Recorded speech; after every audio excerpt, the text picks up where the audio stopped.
السلام عليكم ورحمة الله. إن الحمد لله نحمده ونستعينه. من يهده الله فلا مضل له ومن يضلل فلا هادي له. أشهد أن لا إله إلا الله وحده لا شريك له وأشهد أن محمدًا عبده ورسوله.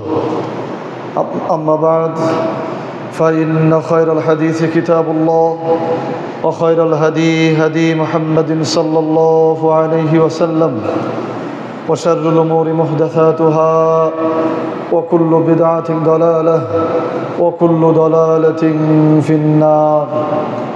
মহান আল্লাহ সুবহানাহু ওয়া তাআলার দরবারে শুকরিয়া আদায় করছি। আল্লাহ রাব্বুল আলামিন আমাদের সকলকে শয়তানের যাবতীয় তৎপরতা ছিন্ন করে দুনিয়ার যাবতীয় ব্যস্ততা দূরে ঠেলে দিয়ে দূর দূরান্ত থেকে একত্রিত হয়ে মহান আল্লাহ রাব্বুল আলামিনের ডাকে সাড়া দিয়ে যথাসময়ে জুমার সালাত আদায় করতে আসার তৌফিক দান করেছেন। এই জন্য সেই আল্লাহ তাআলার আলিশান দরবারে শুকরিয়া আদায় করে পড়ছি আলহামদুলিল্লাহ। প্রিয় উপস্থিতি, আজকের আলোচনার বিষয় হাসর মাঠে ছায়া পাওয়ার উপায়। প্রিয় উপস্থিতি, রাসূল সাল্লাল্লাহু আলাইহি সাল্লামের নিকট প্রথম দিকে যে আয়াত অবতীর্ণ হয়েছিল তার মধ্যে একটি আয়াত ছিল ওয়াংদির আশিরাতাকাল আকরাবিন। তুমি তোমার নিকট আত্মীয়দেরকে সতর্ক করো, ভয় দেখাও, নিকটবর্তী যে শাস্তি, নিকটবর্তী যে বিপদ, যে সমস্যা, সেই ব্যাপারে তাদেরকে সতর্ক করো। তখন থেকে রাসূল সাল্লাল্লাহু আলাইহি সাল্লাম তার নিকট আত্মীয়দেরকে সতর্ক করা শুরু করেছিলেন। ঠিক একইভাবে আমরাও বুঝি যে আসলে মানুষের সামনে বা আমাদের সামনে মৃত্যুর সময় থেকে নিয়ে শুরু করে পরবর্তী জীবনে মহা বিপদ অপেক্ষা করছে। যেই বিপদের কোনো শেষ নেই, যেই বিপদের মধ্যে একবার যদি পড়ে যাওয়া হয় তাহলে সেখান থেকে উদ্ধার হওয়ার উপায়, পথ এগুলি খুবই কম। তো এই জন্য আমরাও চেষ্টা করি আমরা আমাদের পিতা মাতা, ভাই বোন, স্ত্রী পুত্র, আত্মীয় স্বজন যারা আছে সবাইকে আমরা সতর্ক করতে চাই সেই বিপদ আসার পূর্বেই। কিন্তু দুঃখজনক হলো যে আমরা সতর্ক হতে চাই না, তারপরেও আমাদের কিছু প্রচেষ্টা রাখতে হয়। তাই তো যাই হোক, আমরা সেই সকল ভাইদের জন্য দোয়া করি যে তারা যেন যথাসময়ে আসতে পারে এবং এখান থেকে জ্ঞান অর্জন করে তাদের নিজেদের সামনে যে বিপদ, সেই বিপদ থেকে তাদেরকে যেন ফিরিয়ে রাখতে পারে। প্রিয় উপস্থিতি, আমরা আলোচনায় চলে যাব। আজকের আলোচনার বিষয় হাসর মাঠে ছায়া পাওয়ার উপায়। হাসর মাঠে ছায়া পাওয়ার উপায়। প্রথমে আমরা জানব হাসর মাঠটা কি। হাসর মাঠে যে আমাদেরকে ছায়া পেতে হবে, এজন্য সেই মাঠ সম্পর্কে আমাদের জ্ঞান অর্জন করা প্রয়োজন। হাসর মাঠ কি? হাসর মাঠ হচ্ছে সেই উন্মুক্ত প্রান্তর বা খোলা মাঠের নাম। হাসর মাঠ হচ্ছে সেই উন্মুক্ত প্রান্তর বা খোলা মাঠের নাম যেখানে মানুষ মৃত্যু পরবর্তী জীবনে পৃথিবীর শুরু থেকে নিয়ে শেষ পর্যন্ত কিয়ামত অদ্যাবধি পর্যন্ত যত মানুষ পৃথিবীতে আসবে সকল মানুষ যেই মাঠে উঠবে, যেই খোলা প্রান্তরে উঠবে এবং সব মানুষ আল্লাহ সুবহানাহু ওয়া তাআলার দিকে অগ্রসর হবে। যেই মাঠে আল্লাহ সুবহানাহু ওয়া তাআলার আদালত বসানো হবে, বিচার কার্য বসানো হবে, যেই মাঠে মানুষের বিচার সম্পন্ন করে তার প্রতিফল দেওয়া হবে, যেই মাঠে, যেই উন্মুক্ত প্রান্তরে এই কাজগুলি সংগঠিত হবে, সেই জায়গার নাম বা সেই মাঠের নামই হচ্ছে হাসর মাঠ। এক কথায় আমরা বলতে পারি মৃত্যু পরবর্তী জীবনে মানুষ যেখানে উঠবে এবং যেখানে তার হিসাব নিকাশ করা হবে, যেখানে তার প্রতিফল প্রতিদান দেওয়া হবে, সেই জায়গার নামই হাসর মাঠ। আল্লাহ সুবহানাহু ওয়া তাআলা বলেছেন, আল ইয়াওমা তুজ্জা কুল্লু নাফসিন বিমা কাসাবাত লা যুলমাল ইয়াওমা ইন্নাল্লাহা সারিউল হিসাব। আল্লাহ বলছেন, আল ইয়াওমা তুজ্জা কুল্লু নাফসিন বিমা কাসাবাত, সেই দিন প্রত্যেকের কাজের প্রতিফল দেওয়া হবে। সেই দিন প্রত্যেক কাজের প্রতিফল দেওয়া হবে। লা যুলমাল ইয়াওমা, সেদিন কারোর প্রতি কোনো জুলুম অন্যায় করা হবে না। নিশ্চয়ই আল্লাহ সুবহানাহু ওয়া তাআলা হিসাব গ্রহণে তৎপর। সূরা মুমিন আয়াত নম্বর 17। এবার আমরা যে বিষয়টি জানব, হাসর মাঠ কোথায় অবস্থিত? হাসর মাঠ কোথায় অবস্থিত? হাসর মাঠ এই পৃথিবীর উপরেই অবস্থিত হবে। হাসর মাঠটা কায়েম হবে বা হাসর মাঠ হবে কোথায়? এই পৃথিবীর উপরেই। আমরা যেখানে আছি এখানেই হাসর মাঠ অবস্থিত হবে। হাদিসে উল্লেখ করা হয়েছে বিশেষ করে একটি জায়গার নাম সিরিয়া, শাম, সিরিয়া, এটি হচ্ছে হাসর মাঠের কেন্দ্রবিন্দু হবে। সিরিয়া বা শাম এটা হচ্ছে হাসর মাঠের কেন্দ্রবিন্দু হবে। রাসূল সাল্লাল্লাহু আলাইহি ওয়াসাল্লাম বলেছেন, আর শাম আরদুল মাহশারি ওয়াল মানশারি, শামের জমিন এমন একটি জমিন যেখানে মানুষ একত্রিত হবে, আবার যেখান থেকে বিক্ষিপ্ত হবে। সুতরাং শাম বা সিরিয়া এটি হচ্ছে এই হাসর মাঠের কেন্দ্রবিন্দু। রাসূল সাল্লাল্লাহু আলাইহি ওয়াসাল্লাম আরও বলেছেন, নিশ্চয়ই তোমরা পায়ে হেঁটে আরোহণ করে অথবা মুখে ভর দিয়ে হেঁটে তোমরা এই জমিনের দিকে আসবে। রাসূল সাল্লাল্লাহু আলাইহি ওয়াসাল্লাম ইঙ্গিত করে বোঝাতে চেয়েছেন সিরিয়ার দিকে আসবে, অর্থাৎ সিরিয়া হচ্ছে হাসর মাঠের কেন্দ্রবিন্দু। মুস্তাদরাকে হাকিম গ্রন্থের হাদিস। তাহলে আমরা মোটামুটিভাবে বলতে পারি যে এই পৃথিবী হবে হাসর মাঠের যে কার্যক্রম, সেটাই পৃথিবীতেই বাস্তবায়িত হবে। এবার আমরা জানব, এই যে পাহাড়, নদী, সমুদ্র, গাছপালা, এই সমস্ত কিছু পৃথিবীতে আছে, অনেক বড় বড় ইমারত আছে। তাহলে এখানে কিভাবে হাসর মাঠ কায়েম হবে? কিভাবে হাসর মাঠ বাস্তবায়িত হবে? হাসর মাঠের ব্যাপারে আমাদেরকে ভালো করে বুঝতে হলে কিয়ামত সম্পর্কে বুঝতে হবে। হাসর মাঠ সংগঠিত হওয়ার পূর্বেই কিয়ামত সংগঠিত হবে। হাসর মাঠ সংগঠিত হওয়ার পূর্বেই কিয়ামত সংগঠিত হবে। আর যখন কিয়ামত সংগঠিত হবে তখন ওই আকাশের মেঘমালা এটা ভেঙে পড়বে। আকাশের সূর্যের সামনে যে ওজোন স্তর আছে সেটা ধ্বংস হয়ে যাবে, যে বায়ুমণ্ডল আছে সেটা ভেঙে পড়বে, সেটা ধ্বংস হয়ে যাবে। এই পাহাড় পর্বত যা কিছু আছে এটি ধুলায় ধূসরিত হয়ে যাবে। এই যে বড় বড় অট্টালিকা, ইমারত, এই যে আইফেল টাওয়ার, এই সমস্ত কিছু ভেঙে চুরমার হয়ে যাবে, ধূলিকণায় পরিণত হবে। আর এই যে সমস্ত কিছু ভেঙে ধূলিকণায় পরিণত হবে, এই ধূলিগুলো জড়ো হবে যায় নিচু জায়গাতে, এই নদী, সমুদ্র, এই সমস্ত জায়গায়। তাহলে উপর থেকে যেগুলি ভেঙে পড়বে সেগুলি এই নিচু জায়গায় যে এই পৃথিবী এক সমতল ভূমিতে পরিণত হবে। অন্য হাদিসে এভাবে বলা হয়েছে যে পৃথিবীর উপর একটা চাদর বিছানো আছে, এই চাদর ধরে কিয়ামতের সময় টান দেওয়া হবে, আর সমস্ত কিছু একবারে ভেঙে চুরে চুরমার হয়ে যাবে। আর এই যে যেই নিচু জায়গাগুলো ভরাট হয়ে যাবে, পৃথিবীতে কোথাও কিছু থাকবে না। এই প্রান্ত থেকে ও প্রান্ত ধু ধু মরুভূমি, একেবারে ফাঁকা থাকবে, দৃষ্টি যত দূর যায় চলে যাবে। আর সেদিন মানুষের দৃষ্টিও অনেক দূর চলে যাবে। তো এই হচ্ছে হাসরের মাঠ। তাহলে আমরা বুঝলাম যে হাসরের মাঠটা কায়েম হবে কোথায়? এই পৃথিবীতে। কোথায় হবে? এই পৃথিবীর উপরেই। আল্লাহ সুবহানাহু ওয়া তাআলা সে কথা বলেছেন, ওয়াসআলুনাকা আনিল জিবাল, লোকেরা তোমাকে প্রশ্ন করে পাহাড় সম্পর্কে। ওয়াসআলুনাকা আনিল জিবাল, লোকেরা তোমাকে প্রশ্ন করে পাহাড় সম্পর্কে, যে তুমি যে কিয়ামতের কথা বলো, এই পাহাড় কি হবে, কিভাবে ধ্বংস হবে? আল্লাহ সুবহানাহু ওয়া তাআলা উত্তরে বলছেন, তুমি তাদেরকে বলো, ফাকুল, তুমি তাদেরকে বলো, ইয়ানসিফুহা রাব্বি নাসফা, আমার প্রতিপালক এই পাহাড়কে চূর্ণ বিচূর্ণ করে দেবেন, বিক্ষিপ্ত করে দেবেন। ফায়াদারুহা কান সফা সফসফা, আর এই পৃথিবী হবে সমতল একটা ভূমি। লা তারা ফিহা আওয়াজান ওয়ালা আমতা, তুমি কোথাও উঁচু বা নিচু দেখবে না, তোমার চোখ কোথাও আটকাবে না, এই প্রান্ত থেকে প্রান্ত একবারে সমান দেখা যাবে সমস্ত কিছু। সূরা তাহা আয়াত নম্বর 105 থেকে 107। তাহলে আমরা জানলাম বা আমরা বুঝলাম যে এই হাসরের মাঠ কায়েম হবে কোথায়? এই পৃথিবীর উপরে। হাসর মাঠের অবস্থা কেমন হবে, এবারের যে পয়েন্টে আমরা আলোচনা করব, হাসর মাঠের অবস্থা কেমন হবে। হাসর মাঠের 3 অবস্থা আমরা বর্ণনা করতে পারি। হাসর মাঠের 3 অবস্থা আমরা বর্ণনা করতে পারি।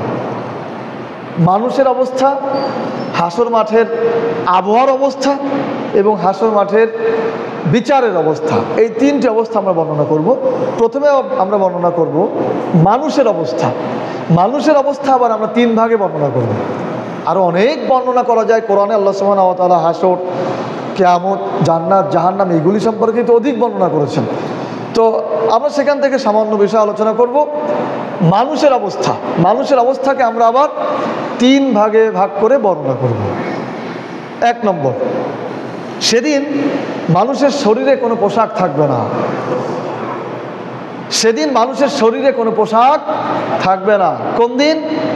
হাসরের মাঠের দিন। খুব মনোযোগ দিয়ে শোনেন, আপনি হাসরের মাঠে চলে যাবেন, আপনার মনোযোগটা এত বেশি হবে, আপনি হাসরের মাঠে চলে যাবেন। দেখবেন আমাদের বাংলাদেশি মানুষ, আমার এক বন্ধু এক সময় বলতো যে ভাই, এই যে আমাদের প্রচলিত ওয়াজ নসিহত হয়, এখানে হুজুরও অভিনয় করে কান্নাকাটি করে আর যারা শোনে তারাও কান্দে। দেখবেন আমাদের দেশে এই যে ইন্ডিয়ান সিরিয়াল দেখলে আমাদের মা বোনরা এমনিই কান্নাকাটি করে, বা ইন্ডিয়ান মুভি দেখলে এমনিই কান্নাকাটি করে। এই কান্নাকাটি করে কেন? সে নিজেকে ওখানে আবিষ্কার করে ফেলে। সে নিজেকে ওখানে কি করে? আবিষ্কার করে ফেলে। মনে হয় যে ওই মুভিতে যাকে দেখছে সেই কি আমি, এই জন্য তার চোখ দিয়ে পানি আসে। একজন মুসলিমের, মুমিনের তো এরকমই হওয়ার কথা। ওয়াইদা তুলিয়াত আলাইহিম যাদাতুহুম ঈমানা, যখন তাদের সামনে কোরআনের আয়াত তেলাওয়াত করা হয় তখন তাদের অন্তর বিগলিত হয়, ঈমান বৃদ্ধি পেয়ে যায়। আমাকে কল্পনায় চলে যেতে হবে যে আমি হাসরের মাঠে চলে গেছি, আমার অবস্থা এরকম। ওই যে উহুদের যুদ্ধে সেই সাহাবী আনাস ইবনে নদর, উনি বলেছিলেন যে আমি জান্নাতের ঘ্রাণ পাচ্ছি নাক দিয়ে। কিভাবে পেয়েছিলেন? উনি এত বেশি কল্পনা করতেন জান্নাত নিয়ে, এত বেশি বুঝতেন, এত বেশি জানতেন, এত বেশি আগ্রহী ছিলেন যে উনার নাকে জান্নাতের ঘ্রাণ আসতেছিল। তা আমাদেরকে সেই রকম হতে হবে, অন্যদিকে মনোযোগ দেওয়ার সুযোগ নেই। ওই যে আব্বাদ ইবনে বিশর রাদিয়াল্লাহু তাআলা, মনে আছে, কোন এক যুদ্ধ থেকে ফিরে আসতেছিলেন, প্রতিমধ্যে রাত হয়ে গেল। আব্বাদ ইবনে বিশর রাদিয়াল্লাহু তাআলা আনহু এবং আম্মার ইবনে ইয়াসার রাদিয়াল্লাহু তাআলা আনহুকে পাহারার দায়িত্ব দেওয়া হলো যে অন্য মুজাহিদরা ঘুমাবেন, আপনারা পাহারা দিবেন। তখন দায়িত্ব পড়ল আব্বাদ ইবনে বিশর এবং আম্মার ইবনে ইয়াসার রাদিয়াল্লাহু তাআলা আনহুর উপর। আব্বাদ ইবনে বিশর রাদিয়াল্লাহু তাআলা আনহু আম্মার রাদিয়াল্লাহু তাআলা আনহুকে বললেন যে দুজনে একসাথে জেগে থেকে পাহারা দেওয়া দরকার নেই, আপনি ঘুমন, আমি জেগে থাকি, আমার যখন ঘুম আসবে আপনাকে আবার দাঁড় করে দেবো। এ কথায় উনি দাঁড়ালেন। ওদিকে শত্রু সৈন্য, তারা দূর থেকে একটু ছায়া ছায়া দেখে মনে করলো যে এটা বুঝি মানুষ হতে পারে, এই জন্য তারা বোঝার জন্য তীর নিক্ষেপ করলো। আর আব্বাদ ইবনে বিশর রাদিয়াল্লাহু তাআলা আনহু গায়ে এসে বিঁধে গেল। উনি এর আগে ভাবলেন যে শুধু শুধু দাঁড়ায় থেকে লাভ কি, সালাতে দাঁড়ায়। তখন উনি সালাতে দাঁড়ানো অবস্থায় ওনার গায়ে তীর এসে বেঁধে গেল। উনি নড়াচড়া করলেন না। ওরা আবারও আর একটা তীর নিক্ষেপ করলো, তখন উনি নড়লেন না। ওরা আবারও তীর নিক্ষেপ করলো। তখন উনি চিন্তা করলেন যে আমি যদি এই অবস্থায় শহীদ হয়ে যায় তাহলে মুজাহিদরা অরক্ষিত হয়ে পড়বে, সুতরাং আমার এখন সালাত শেষ করা উচিত। উনি সালাত শেষ করলেন আর আম্মার রাদিয়াল্লাহু তাআলা আনহুকে ডেকে উঠালেন। আম্মার রাদিয়াল্লাহু তাআলা আনহুকে ডেকে যখন ডাকলেন, আম্মার রাদিয়াল্লাহু তাআলা আনহু দেখলেন ওনার শরীরে রক্ত। তখন বললেন, কি ব্যাপার, আপনি আমাকে আগে ডাকলেন না কেন?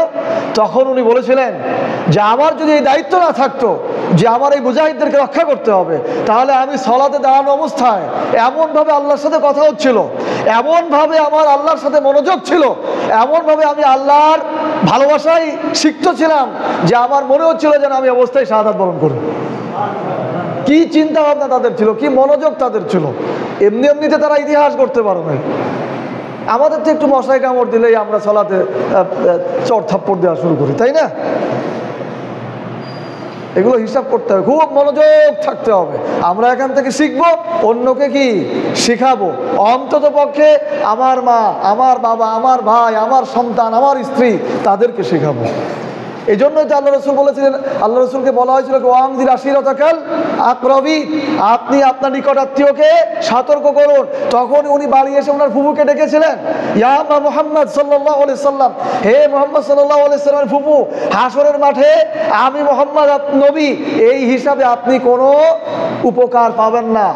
হে আয়েশা, সরি, ওনার মেয়ে ফাতেমা রাদিয়াল্লাহু তাআলা আনহাকে ডেকে বলেছিলেন, হে বিনতে মুহাম্মদ সাল্লাল্লাহু আলাইহি সাল্লাম, হে মুহাম্মদ সাল্লাল্লাহু আলাইহি সাল্লামের কন্যা ফাতেমা, তুমি শোনো, তুমি দুনিয়ায় থাকতে আখিরাতের কাজগুলি করে নিও, হাসরের মাঠে আমি তোমার পিতা, আমি তোমার পিতা নবী, এইটা পরিচয়ে তুমি কোনো উপকার পাবে না। এভাবে উনি সতর্ক করেছিলেন। তাহলে আমাদের এরকম করা উচিত কিনা? এই জন্য ভালো করে এগুলো শিখতে হবে, হাদিস মনে রাখতে হবে, বুঝতে হবে, আমল করতে হবে। আল্লাহ তাআলা আমাদের তৌফিক দান করুন, আমিন। প্রিয় উপস্থিতি, যেটা বলছিলাম, হাসরের মাঠের অবস্থা কেমন হবে? হাসরের মাঠের 3 অবস্থা আমরা বর্ণনা করব। মানুষের অবস্থা, আবহাওয়ার অবস্থা, বিচারের অবস্থা। আমরা প্রথমে মানুষের অবস্থা আলোচনা করব। মানুষের অবস্থা বা 3 ভাগে ভাগ করে আলোচনা করব। 1 নম্বর, সেদিন মানুষের শরীরে কোনো পোশাক থাকবে না। এই যে আমি আপনি আরো যত বড় ছোট যারাই থাকুক না কেন, কারো শরীরে সেদিন পোশাক থাকবে না। রাসূল সাল্লাল্লাহু আলাইহি সাল্লাম বলেছেন, ইন্নাকুম মাহশুরুনা হুফাতান উরাতান উজলা। রাসূল সাল্লাল্লাহু আলাইহি সাল্লাম বলেছেন, নিশ্চয়ই সেদিন মাহশুরুনা, একত্রিত করা হবে, হুফাতান, তোমাদেরকে খালি পায়ে, উরাতান, এবং খালি গায়ে, উজলা, এবং খাতনাবিহীন অবস্থায়। হাসরের মাঠে এই যে যত মানুষ উঠবে, তাদের প্রত্যেককে খালি পায়ে, খালি গায়ে, খাতনাবিহীন অবস্থায় উঠতে হবে। এটা আল্লাহ রাব্বুল আলামিন বলেছেন যে আমি তোমাদেরকে যেভাবে সৃষ্টি করেছিলাম আবার তোমাদেরকে সেভাবেই উঠাবো। এই উলঙ্গ অবস্থায় হাসরের মাঠে কোটি কোটি মানুষের মধ্যে উঠতে হবে। এটা শুনে আয়েশা রাদিয়াল্লাহু তাআলা আনহা, উনি রাসূল সাল্লাল্লাহু আলাইহি সাল্লামের কাছে প্রশ্ন করেছিলেন যে এত পৃথিবীর এত মানুষ উঠবে সেদিন, নারী পুরুষ সবাই থাকবে, বাবা কন্যা সবাই থাকবে, সেখানে এরকম অবস্থা হলে একটু কেমন হয়ে যাবে না? তখন আল্লাহ রসুল বলেছিলেন, সেদিন মানুষ ভয়ে এত ভীত বিহ্বল থাকবে, এত দুশ্চিন্তাগ্রস্ত থাকবে যে একজন আর একজনের দিকে তাকানোর পর্যন্ত সুযোগ থাকবে না। তো এই হবে সেদিনের মানুষের অবস্থা। এরপর সেদিন মানুষ সব ঊর্ধ্বমুখী হয়ে থাকবে। আমরা কি আলোচনা করছি? হাসরের মাঠের অবস্থা। আলোচনার শিরোনাম হচ্ছে হাসরের মাঠে ছায়া পাওয়ার উপায়। হাসরের মাঠে কিভাবে ছায়া পাবো সেইটা বোঝার আগে হাসরের মাঠ সম্পর্কে আমরা কিছু জ্ঞান অর্জন করতেছি। সেদিন মানুষ ঊর্ধ্বমুখী হয়ে থাকবে। পৃথিবীতে যত মানুষ সেদিন উঠবে, সমস্ত মানুষ ঊর্ধ্বমুখী হয়ে থাকবে, আকাশের দিকে তাকাবে, ভীত বিহ্বল অবস্থায় যে কখন যেন কি হয়, কি যেন হুকুম হয়, কি যেন হবে, এরকম একটি চিন্তা বিমর্ষ অবস্থায় সমস্ত মানুষ আকাশের দিকে তাকিয়ে থাকবে। আল্লাহ সুবহানাহু ওয়া তাআলা বলেছেন, মুহতিঈনা মুকনিঈ রুসিহিম লা ইয়ারতাদ্দু ইলাইহিম তারফুহুম। আল্লাহ বলছেন সেদিন মানুষ ভীত বিহ্বল হবে। সেদিন মুকনি রুসিহিম, তারা কোনো দিকে সেদিন ভ্রুক্ষেপ করবে না, তারা ভীত বিহ্বল অবস্থায় আকাশের দিকে ঊর্ধ্বমুখী হয়ে তারা ছুটবে। এই হচ্ছে হাসরের মাঠের সাধারণ মানুষের অবস্থা হবে সেদিন। ওইখানে একটি কথা বাদ পড়ে গেছে, পোশাক পরানোর ব্যাপারে। পোশাক পরানো হবে। রাসূল সাল্লাল্লাহু আলাইহি সাল্লাম বলেছেন, সর্বপ্রথম আমি চোখ খুলেই দেখব যার পোশাক পরানো হয়েছে তিনি হচ্ছেন ইব্রাহিম আলাইহিস সালাম। ইব্রাহিম আলাইহিস সালামের পোশাকই হয়তো সর্বপ্রথম পরানো হবে, এরপর পর্যায়ক্রমে পোশাক পরানো হবে। সেদিন মানুষ তার আপন থেকে পালায়ন করবে। এই জায়গাটা খুব ভালো করে খেয়াল করবেন। হাসরের মাঠে মানুষ তার আপন থেকে পলায়ন করবে, মানে পালিয়ে যাবে। আজকে আমরা যত পাপ করি, যত অন্যায় করি, আপনের জন্যই তো করি। আমার ঘুষ খাওয়া, আমার সুদ খাওয়া, আমার ইসলামের কাজ থেকে বিরত থাকা, আমার সালাত জাকাত এগুলি থেকে বিরত থাকার পেছনে অন্যতম কারণ হচ্ছে আপন লোক, আমার স্ত্রী, আমার সন্তান, আমার আত্মীয় স্বজন ইত্যাদি ইত্যাদি, তাই কিনা? আমার সন্তানের জন্যই তো আমি সম্পদ করতে যে অন্যকে ফাঁকি দিচ্ছি। আমার স্ত্রীকে ভালো খাওয়ানো ভালো করানোর জন্যই তো আমি ঘুষ খাওয়ার চেষ্টা করতেছি, আমার সংসারকে ভালো রাখার জন্যই তো আমি সালাত বাদ দিয়ে মাঠে কাজ করতেছি, তাই কি না? বিষয়টা তো এরকমই। খেয়াল করেন এদিকে, খুব ভালো করে খেয়াল করেন। আমরা সবাই কেন পাপ করি? আমরা সবাই কেন পাপ করি? আমার সন্তানের জন্য, আমার স্ত্রীর জন্য, আমার আত্মীয় স্বজনের জন্য, এই জন্যই তো আমরা পাপ করি নাকি?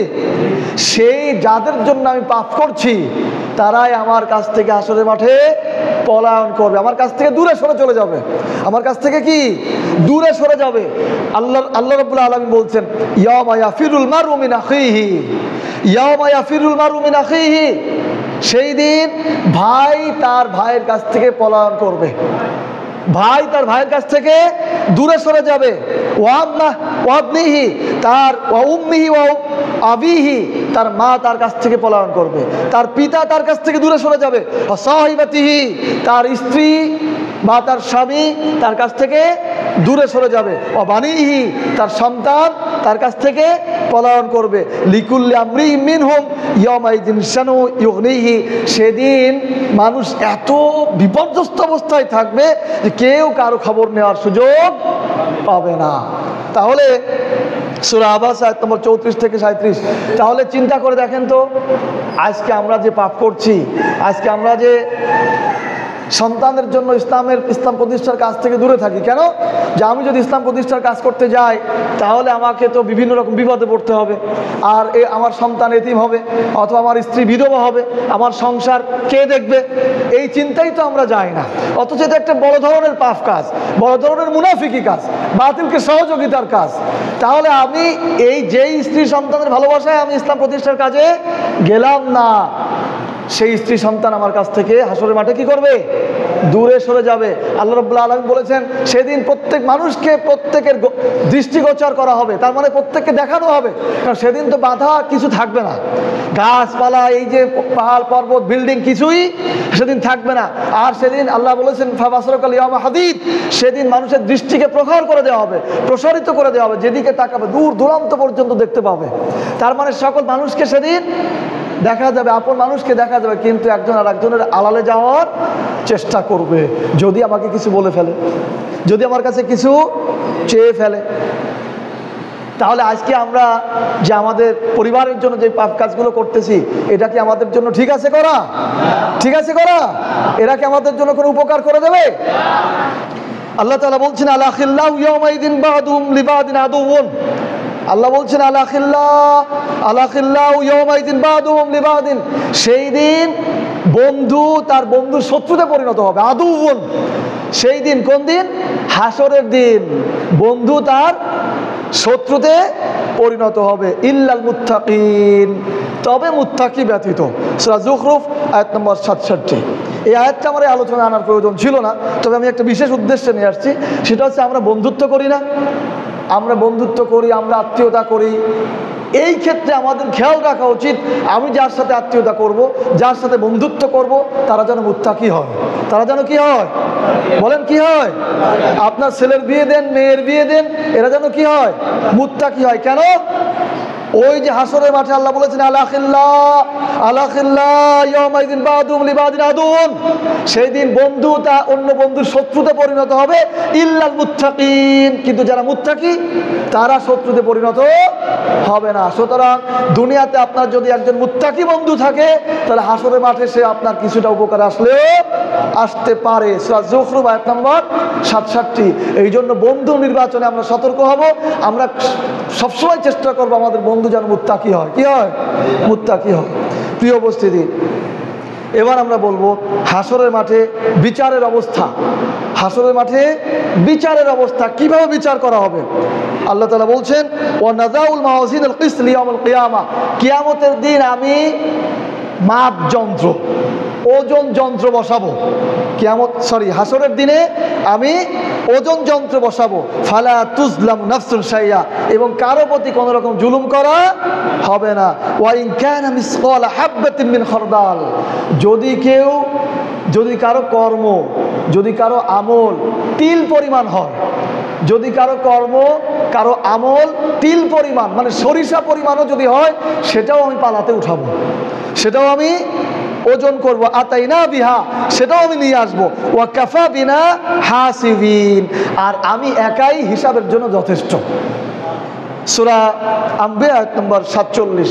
তাহলে আল্লাহ সুবহানাহু ওয়া তাআলা বোঝাতে চেয়েছেন যে হাসর মাঠে আমি মাপযন্ত্র বসাবো, এবং সেখানে মানুষের কর্ম যদি তিল পরিমাণ হয়, সামান্য পরিমাণ হয়, ভালো অথবা মন্দ, সেটাও আমি ওই যন্ত্রের উপরে উঠাবো এবং তার প্রতিদান দেবো, প্রতিফল দেবো।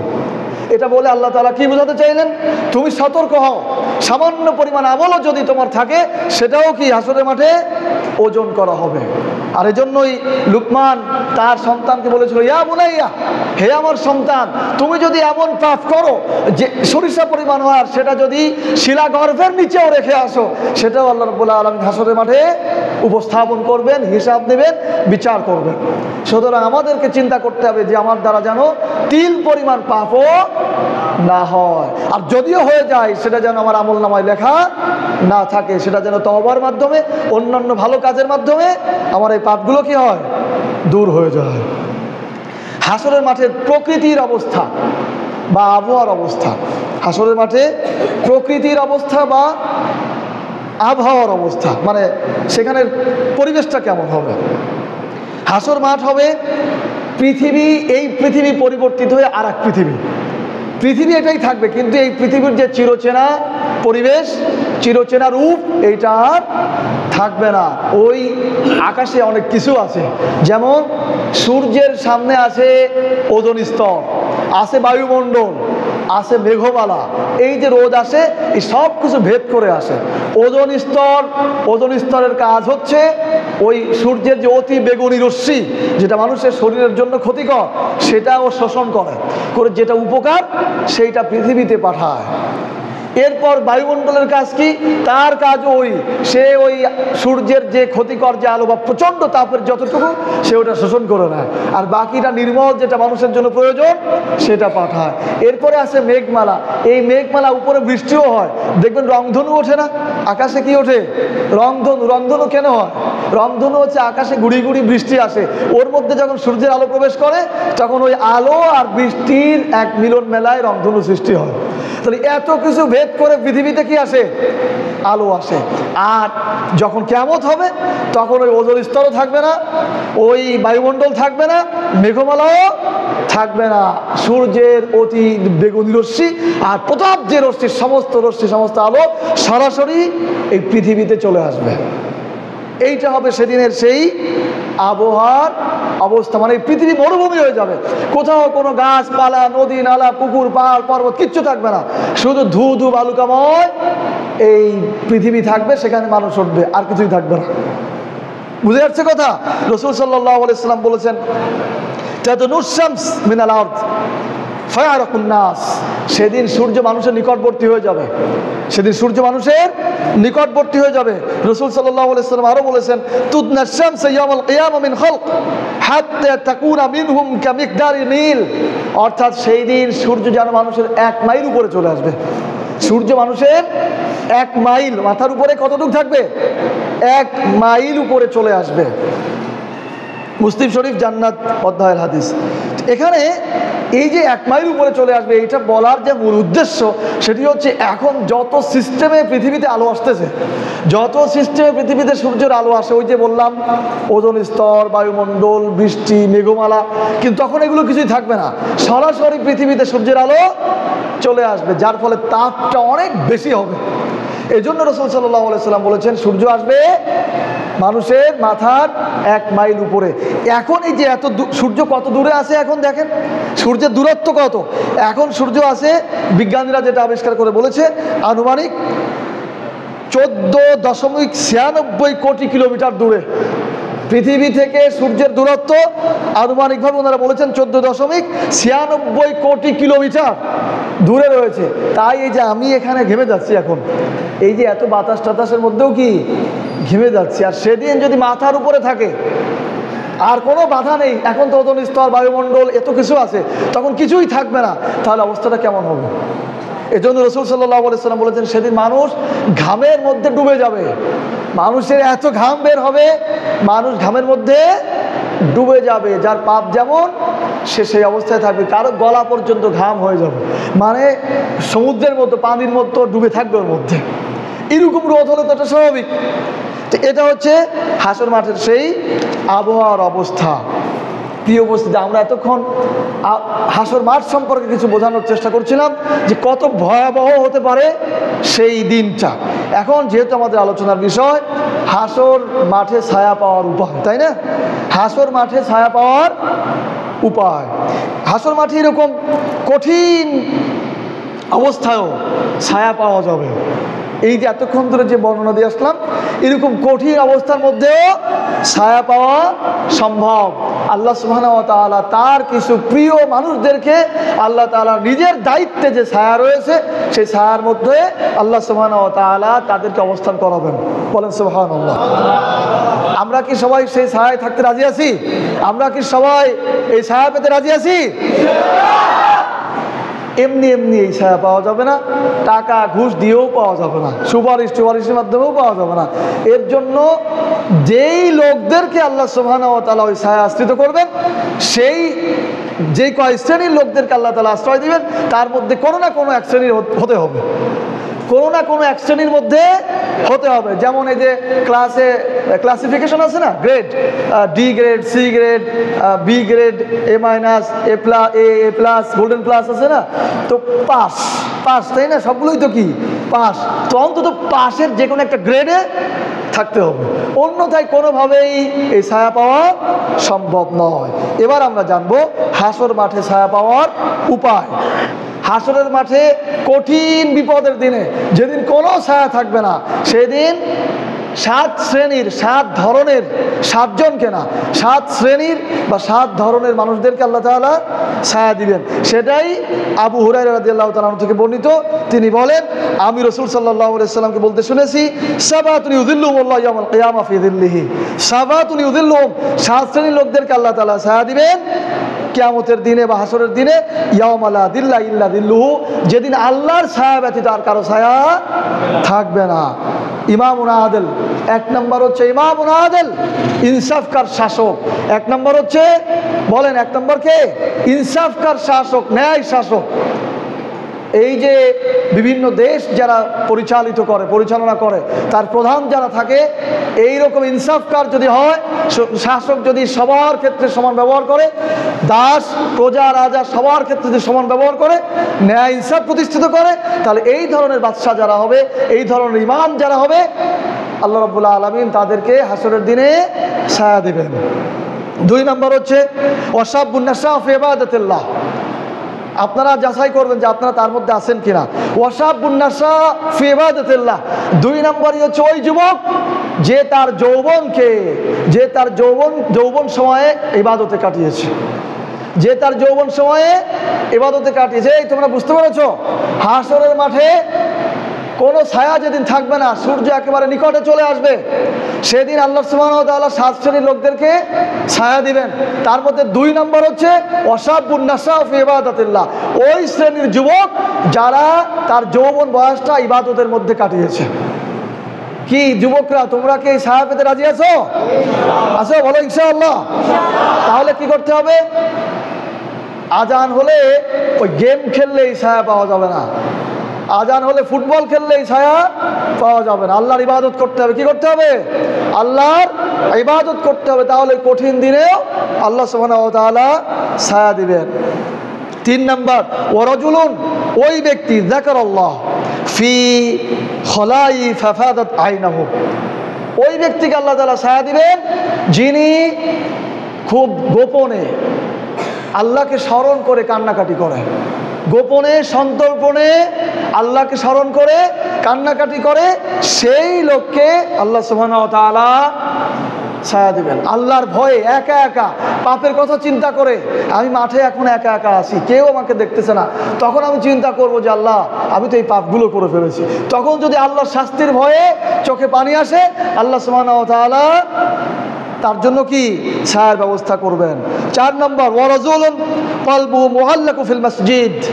4 নম্বর হচ্ছে ওই ব্যক্তি কলবুহু মুআল্লাকু ফিল মসজিদ, যেই ব্যক্তির কলব, যেই ব্যক্তির অন্তর মসজিদের সাথে লটকানো থাকে, মসজিদে ঝুলানো থাকে, অর্থাৎ কখন আজান হবে আর কখন মসজিদে যাব, এইরকম চিন্তা যাদের মাথায় থাকবে তাদেরকে আল্লাহ তাআলা হাসরের মাঠে ছায়া দিবেন। কোন শ্রেণীর মানুষ?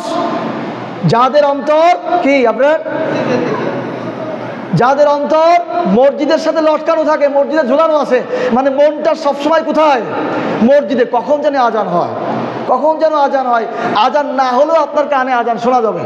অনেক সময় দেখবেন যারা খুব সচেতন মানুষ বা বিশেষ করে মায়েদের এরকম হয় যে ডাকেনি কেউ, কিন্তু হঠাৎ করে বাইরে এসে বলছে কে যেন ডাকলো মনে হলো। অথবা যারা একটু বেশি সচেতন, গ্রামে দ্বন্দ্ব সংঘাত যখন হয় তখন সবসময় তার কান বাইরে থাকে, একটু কিছু হলেই তারা একটু দৌড় দেওয়ার চেষ্টা করে যে কোনো ঝামেলা হলো কিনা, তার মানে সে সতর্ক আছে। তো নামাজের ক্ষেত্রে এমন হতে হবে আজান হচ্ছে না কিন্তু আপনার কাছে মনে হচ্ছে আজান বোধহয় হয়ে গেল, এই যে আজানের সুর বোধহয় কানে আসলো, এই যে আপনার আজানের সাথে একটা সম্পৃক্ততা, মসজিদে আসার যে একটা চিন্তা, এই চিন্তা যদি আপনার মধ্যে থাকে তাহলে আল্লাহ তাআলা আপনার জন্য আরো সে নিচে ছায়ার ব্যবস্থা করে দেবেন। বলেন আমিন। কি আমরা পারবো না ইনশাআল্লাহ? শুধু জুমার নামাজ না, জুমার নামাজ তো আটকি নামাজ, এটা শুধু জুমার নামাজ না, প্রতিদিন নামাজ কয় ওয়াক্ত? 5 ওয়াক্ত। যে যতই ফতোয়া দিক না কেন, আমাদের অনেক আহলে কোরআনের ভাইয়েরা আবার ফতোয়া দেয় নামাজ হচ্ছে 3 ওয়াক্ত, এগুলোও ভণ্ডামি। যদিও আমি এই সমস্ত তর্ক বিতর্কে যেতে চাই না। নামাজ কয় ওয়াক্ত? ফরজ 5 ওয়াক্ত, এটাই প্রমাণিত, এটাই কোরআনে আছে। সুতরাং আপনি কোনো চাল বাহানা করতে পারবেন না। এবং 5 ওয়াক্ত নামাজই মসজিদে এসে পড়তে হবে। পুরুষের জন্য 5 ওয়াক্ত নামাজই কোথায় পড়তে হবে? মসজিদে পড়তে হবে, বাড়িতে নামাজ পড়ার কোনো সুযোগ নেই। রাসূল সাল্লাল্লাহু আলাইহি ওয়াসাল্লাম বলেছেন যারা সুস্থ সবল মসজিদে আসে না নামাজ পড়তে, আমার মনে হয় যে ওদের বাড়ি আগুন লাগাই দেয়, এবং দিতামও যদি বাড়িতে নারী আর শিশুরা না থাকতো। সুতরাং আপনি মাতুব্বারি করে বাড়িতে নামাজ পড়বেন আর মনে করবেন না আমি খুব নামাজ হয়ে গেছি, এটা হবে না। যদিও আমি বডি ল্যাঙ্গুয়েজ দেখাতে চাই না, মসজিদে নামাজ পড়তে হবে। নামাজ কোথায় হবে বলেন? নামাজ কোথায়? পুরুষের জন্য নামাজ কোথায় হবে? মসজিদে হবে। হ্যাঁ, যদি আপনি দূরে কোথাও গেছেন, রাসূল সাল্লাল্লাহু আলাইহি ওয়াসাল্লাম বলেছেন সারা পৃথিবী তোমাদের জন্য মসজিদ, 2-3 জন হলেই জামাত করে নাও, কিন্তু বাড়ি থেকে নামাজ পড়া এটা হবে না। 5 নম্বর, ওয়া রাজুলানি তাহাব্বা ফিল্লাহ, ওই 2 ব্যক্তিকে আল্লাহ সুবহানাহু ওয়া তাআলা আরশের নিচে ছায়া দিবেন হাসরের মাঠে। কোন 2 ব্যক্তি? যারা পরস্পরকে ভালোবাসে আল্লাহর জন্য। 2 বন্ধু নাকি? এই 2 জন কি বন্ধু নাকি? তাহাব্বা ফিল্লাহ, আল্লাহর জন্য ভালোবাসা। ভালোবাসা কিসের জন্য হবে? দ্বীনের খাতিরে ভালোবাসা হবে। আমি এখান থেকে গিয়েছি চট্টগ্রাম, সেখানে যে যখনই পরিচয় দিয়েছি আমি এই দেখি ভাইরা জড়ায় ধরতেছে, কি লাগবে, কোনো সমস্যা নেই, কি একটা ভালোবাসা। জীবনে কোনোদিন তাদের সাথে কোনো পরিচয় হয়নি। এই ভালোবাসাটা কিসের জন্য? আল্লাহর জন্য, দ্বীনের জন্য। এই যে আল্লাহর জন্য ভালোবাসা, এই যে দ্বীনের জন্য ভালোবাসা, এইরকম মহব্বত যদি কারোর মধ্যে থাকে তাহলে এই 2 ব্যক্তিকে আল্লাহ তাআলা আরশের নিচে ছায়া দিবেন। আমরা এইভাবে মহব্বত করব মানুষকে, কার জন্য? আল্লাহর জন্য। 6 নম্বর, যুবকেরা খুব ভালো করে খেয়াল রাখো, এখন এই সুযোগটা পাওয়া খুব সহজ। এই সুযোগটা পাওয়া কি খুব সহজ। এই সুযোগে জান্নাতের আরশের নিচে ছায়া পাওয়ার সুযোগ আছে। 6 নম্বর, ওয়া রাজুলুন দাআতহু ইমরাতু যাত মানসিবি ওয়া জামালিন ইলা নাফসিহা ক্বালা ইন্নী আখাফুল্লাহ। 6 নম্বরে ওই শ্রেণীর লোকদেরকে আল্লাহ সুবহানাহু ওয়া তাআলা আরশের নিচে ছায়া দিবেন হাসরের মাঠে, যেদিন কোনো ছায়া থাকবে না। তার মধ্যে 6 নম্বর হচ্ছে ওই যুবক যাকে কোনো সম্ভ্রান্ত বংশীয় পরিবারের সুন্দরী মেয়ে তার নিজের দিকে আহ্বান করে, তার দিকে ডাকে ব্যভিচার করার জন্য, আর সে বলে ইন্নী আখাফুল্লাহ, আমি আল্লাহকে ভয় করি। এই তোমরা বলো তো ইন্নী আখাফুল্লাহ, বলো তো জোরে, ইন্নী আখাফুল্লাহ, আমি আল্লাহকে ভয় করি। এই কথা বলে যারা ওই নারীর ডাকে সাড়া দেবে না, আল্লাহ সুবহানাহু ওয়া তাআলা এই যুবকদেরকে কি আরশের নিচে ছায়া দিবেন। এই সময়টা কিন্তু এখন খুব সহজ হয়ে গেছে, ঠিক নয় কি? 7 নম্বর, সর্বশেষ, ও রাজুলুন তাসাদ্দাক ফাখফা হাত্তা লা তা'লামা শিমালুহু মা সানাতু ইয়ামিনিহি। 7 নম্বর হচ্ছে ওই ব্যক্তি যে দান করে, কিন্তু ডান হাতে দান করে, কিন্তু বাম হাত জানে না। বাম হাত জানে না যে ডান হাত কি করতেছে, এত গোপনে দান করে। এইরকম যারা দান করবে আল্লাহ সুবহানাহু ওয়া তাআলা তাদেরকেও হাসরের দিনে আরশের নিচে ছায়া দিবেন। বুখারী শরীফ ধর্মত্যাগী অধ্যায়ের হাদিস। তাহলে এই যে 7 শ্রেণীর লোকের কথা বললাম, আমাদের সিদ্ধান্ত নিতে হবে। হাসরের মাঠ যেহেতু কঠিন মাঠ, কি আমির হামজা, হাসরের মাঠ কি অনেক কঠিন মাঠ, সেখানে কেউ কারো উপকারে আসবে না। ভাই তার ভাই থেকে পলায়ন করবে, মা তার সন্তান থেকে দূরে সরে যাবে, পিতা তার সন্তানকে চিনবে না। এমন একটি কঠিন পরিস্থিতিতে কেউ কারো উপকার করবে না। সূর্য যেখানে নিচে চলে আসবে, কঠিন তাপের মধ্যে মানুষ যে ঘামের মধ্যে ডুবে পড়বে, এরকম কঠিন পরিস্থিতিতে কোথাও ছায়া নেই। সেদিন আল্লাহ সুবহানাহু ওয়া তাআলা 7 শ্রেণীর লোকদেরকে ছায়া দিবেন। তার মধ্যে 1 নম্বর হচ্ছে ইমামুন আদিল, ইনসাফকার শাসক। ওই যুবক যারা যৌবন বয়সে ইবাদত করেছে, যে আল্লাহর ভয়ে কেঁদেছে, যাদের অন্তর মসজিদের সাথে আটকা রাখা, যারা আল্লাহর জন্য একে অপরকে ভালোবাসে, যারা নারীদের জেনার আহ্বানে তাকায় না, আর যারা দান করে মানুষকে বলে বেড়ায় না। এই 7 শ্রেণীর লোকদেরকে আল্লাহ তাআলা ছায়া দিবেন। আমাদের সিদ্ধান্ত নিতে হবে, যে কোনোভাবে হোক না কেন এই 7 শ্রেণীর কোনো এক শ্রেণীর মধ্যে আমাকে অন্তর্ভুক্ত হতে হবে। তাহলেই আমরা হাসরের মাঠে ছায়া পাবো। আল্লাহ সুবহানাহু ওয়া তাআলা আমাদের সকলকে হাসরের মাঠে ছায়া পাওয়ার তৌফিক দান করুন। আমিন। সুবহানাকাল্লাহুম্মা ওয়া বিহামদিক, আশহাদু আল্লা ইলাহা ইল্লা আনতা, আস্তাগফিরুকা ওয়া আতুবু ইলাইক।